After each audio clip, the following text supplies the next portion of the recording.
Hello, good day, good day. My name is Nathan Jones. I'm a spinal cord injury, and today I'm going to show you how to do a self-catheter change in a suprapubic catheter. A lot of times in spinal cord injuries, you sever either nerves that make you have incontinence, either bowel and bladder, or bowel or bladder, or both.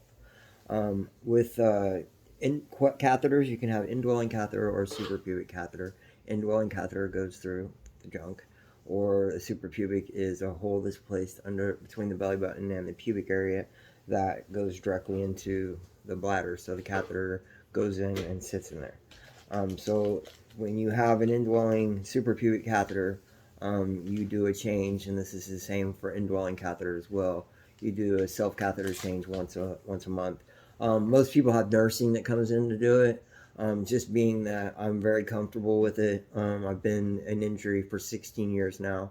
That's due to a drinking and driving accident that I had back on my 26th birthday. I was an addict, alcoholic, and it ended up costing me. But today I'm going to talk about the catheter change. So first, you got your supplies. You got your tray, your catheter change trays.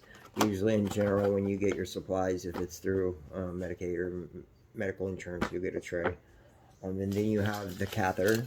These are in different sizes, and they're a tube, obviously, made of silicone or a latex, depending on what you use. It has a little balloon on the end, and the tube goes into the bladder. It sits, and then the balloon inflates, which holds it into the bladder to be able to continuously drain into a bag. Otherwise, if you have an intermittent catheter or through the penis or vagina, you do a self change. You do intermittent cathetering. That's when you catheterize every 4 to 6 hours, depending on your program. You lube up one of these silicone things and you insert it yourself, and you drain, and then you remove it. But if your injury goes like in the beginning with me, with being the addict and the alcoholic, I would just sit and just not. I would not change my catheter, and so that led to what's called. It's not on. Sheba, look. That leads to what's called a neurogenic bladder, is which when your bladder loses the elasticity and the ability to retain fluids. So then you end up having a lot of incontinence and a lot of, and moisture is a big enemy.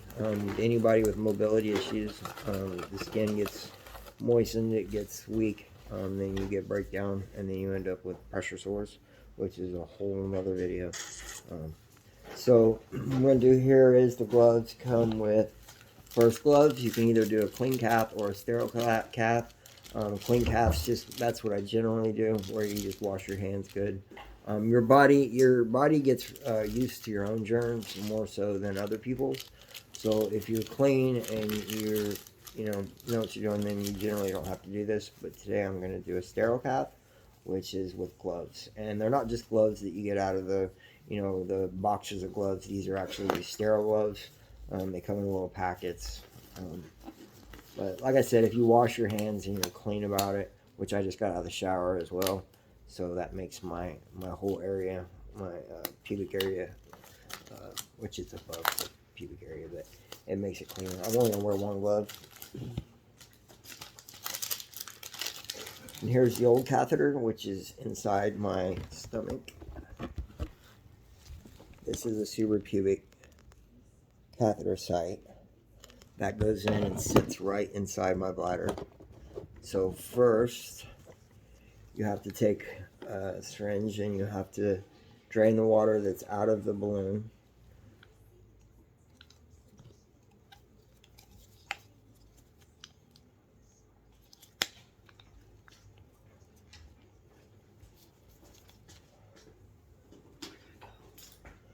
And then once that water is pulled out, it makes the ability for the catheter to pull out. After that, we have iodine swabs.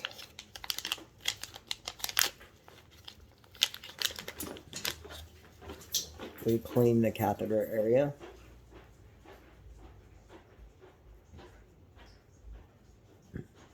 once you got the catheter area clean, these catheters are in a really cool package. First, you split the outer package,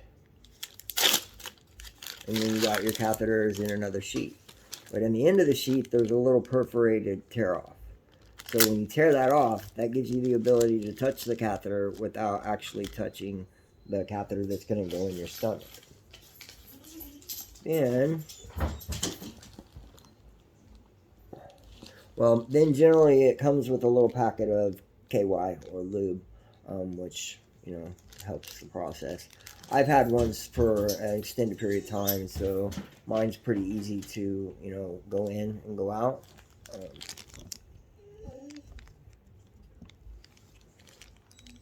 And this,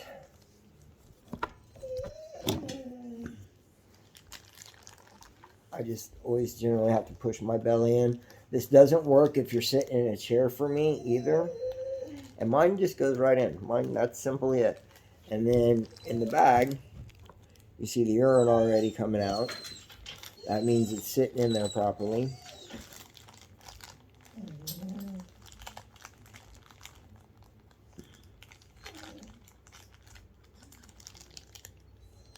That's another reason I keep the catheter in the bag, so that way when it has the return, it catches it right in the bag, so you can throw it away and you don't have to hurry up and rush to get everything unhooked and plugged up. So then you have to refill the balloon. I save my water in the tray.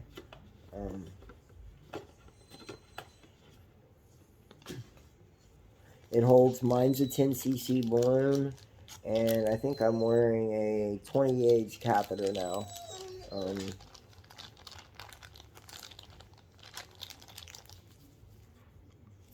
The balloon fills up on the inside. Whoa, well, it's not supposed to do that. It's just water. That's just sterile water. That's all that is. I'll have to get a little more out of here. Sheila, stop! It's my dog. You can see she's, Wendy just left to go to the store and see her kiddos. So Sheba protests anytime anybody leaves.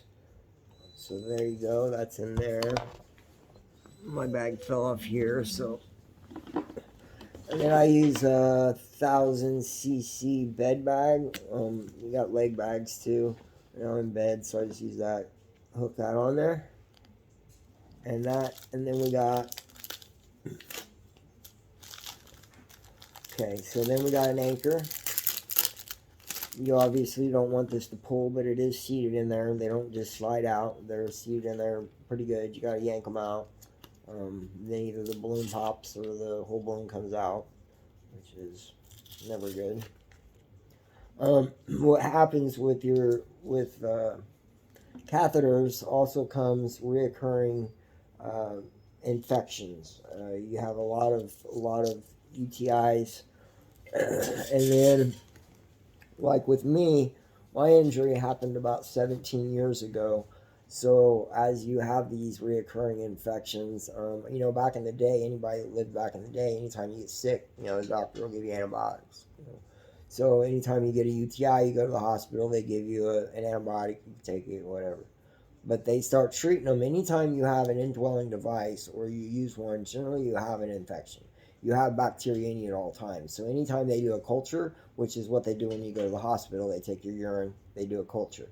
They take the urine, they put it in a sauce, however you want to phrase it, and then they put it in some heat and then let it sit for 3 days. Then the bacteria grows, and then they do what's called a sensitivity test. Sensitivity test is where they test the different bacteria and to different antibiotics and find out what it's susceptible to know what to treat you for. So what happens after retreating these infections over and over and over again, they build up resistance. Then you end up with antibiotic-resistant bugs, which is anybody that knows the turf here. MRSA comes with it. It's a hospital staph infection that is resistant to antibiotics. It's an opportunistic bacteria, so it sets in usually when you have other problems going on. It makes you susceptible. And then like my bladder infection that's resistant is called Pseudomonas. It's a bacteria that's commonly found in soil. it's just something that we come in contact to all the time, but it don't belong in our bodies. And then when you retreat it with antibiotics, you end up with infections. So generally with UTIs and with people in my situation or people that have reoccurring UTIs, the way they address that issue is to not treat it unless there's symptoms. So unless you're having symptoms of it, you're being affected by it, it's affecting your life. They generally don't want to treat it. They know it's there, so they just don't want to treat it because that's just going to breed. Like when I get one that puts me down, if the antibiotics, if there's nothing here, they'll do a sensitivity, and there's nothing pill form, they have to take it. That's when I have to go in and get a PICC line, and they have to break out the big dog antibiotics like vancomycin and Clinda.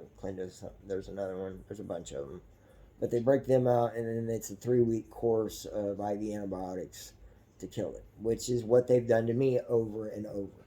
So the bugs that I've got, they're just, they ran unchecked.